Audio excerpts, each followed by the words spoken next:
George, I think Nate Clifton played 8 of the final 32 defensive snaps against Minnesota. He was having a solid game. What went into him not playing as much down the stretch?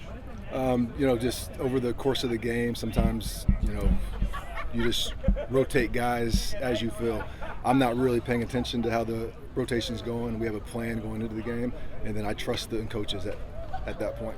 Given your ties to Penn State, what does this game mean to you?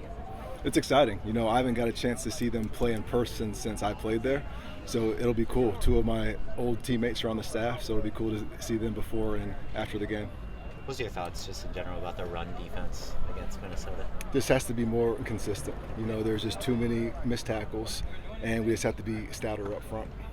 What do you think changed LSU so much sure tackling? I think there were 3 offside penalties against Minnesota. What's sort of been different than that first game? Just have to tackle better.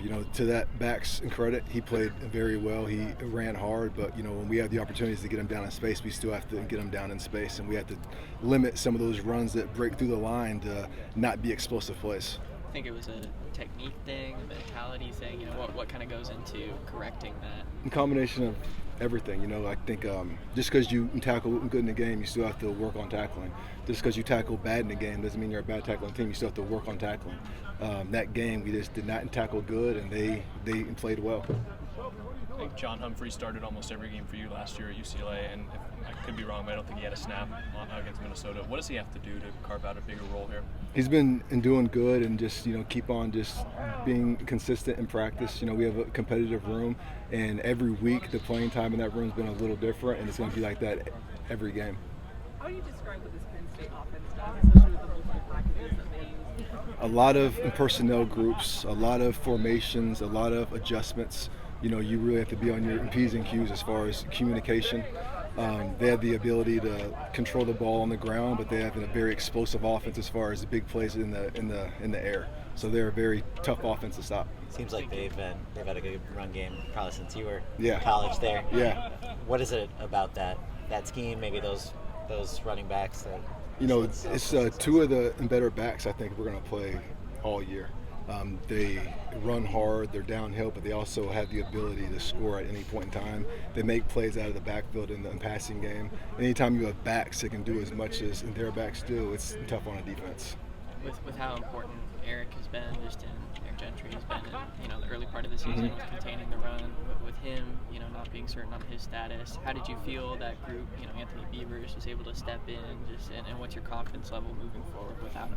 Tone did good, and he's going to keep on improving each week, playing in a new position, and then there'll be other guys in that room as well that just need to just continue to develop, and they'll get more time on the field and just keep on getting better as the year goes on. Do you still kind of view Anthony as working in Eric's spot right now with whatever's going on with his status? It'll be a couple different people, but Anthony will be a big part of that.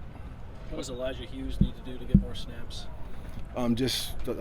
Same thing as everybody else, just be more consistent in practice, and he's been doing great. There's just a lot of guys in that room, and sometimes you can't get everybody's snaps depending on how the game goes. What did you see from Jade in that one with a few more snaps for him? Jade's doing good.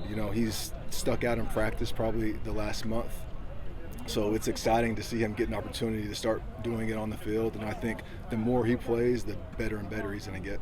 As a defensive coordinator, when an opposing team brings in a different quarterback in the red zone, what challenge does that present? Does that make your job tougher? Is that not something you worry too much about? Just how challenging is that? It does. It's just when they bring him in for a purpose. It's a different offense. There's usually more game plan plays.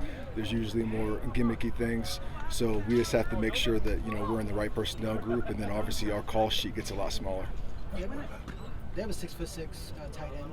What is your evaluation of kind of how you guys have defended the tight end? Man, he's a very talented tight end. He's probably going to be one of the better ones that we've played. I think we've done some good things on tight ends, but just like everywhere else across the board, there's always room for improvement. So many personnel groupings. How do you thread the needle of not over preparing your players for what they can see, but making sure they're prepared?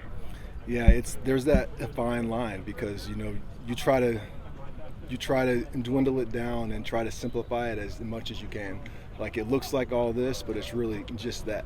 And the more you can do that, this allows them to go out there and play fast. Given the personal connection just to Penn State for you, is there any additional just kind of weight to this matchup for you, or is it just kind of another game? Just another game. You know, all these games in Big Ten are big. The weeks go by so fast. You know, it's just like any other week. How does your job change when Janae is getting more snaps, Sam Green is getting more snaps, guys a little bit further down the depth chart has to do some, a little bit more? You know, I always want to make sure that I'm putting guys on the field in the best position. So, you know, you just have to make sure you know who's out there and make sure that you're calling stuff that they can execute. What does Drew Aller do, if anything, that makes him maybe a little different than other quarterbacks that he faces here? I mean, he has one of the strongest arms. He definitely has the strongest arm of anyone we've played so far. He throws the ball really well, especially down the middle of the field. And for a bigger guy, he does a really good job extending plays in the pocket. You know, he's not a guy that's just going to sit in the pocket. We have to do a great job containing him, and we have to do a great job staying in coverage downfield. There were times last year where it just felt like he couldn't get any kind of footing in big games. From what you've seen on film, what does this offense do that allows him to make plays and maybe feel more comfortable? They do a good job of keeping defenses on their heels, just with the personnel groups, with the formations, with the shifts. You know, they do a good job of making you communicate and think as much as possible, and then the ball snapped. Would you make it? You talked about kind of your view on sacks versus pressures, you know, last week. Overall, is it still a goal to generate more kind of pressure with this Every pass week. rush? If it was, you know, every time it's a pass, we want the pressure on the quarterback if possible. What is Two or kind more? Go ahead, Colin. What's kind of the formula to, you know, figuring out more kind of momentum there and stability on the pass rush? It's just the guys just developing into pass rushers. I think they've gotten better. And then on our end, from a schematic standpoint, you know, how can we put them in the best positions to succeed?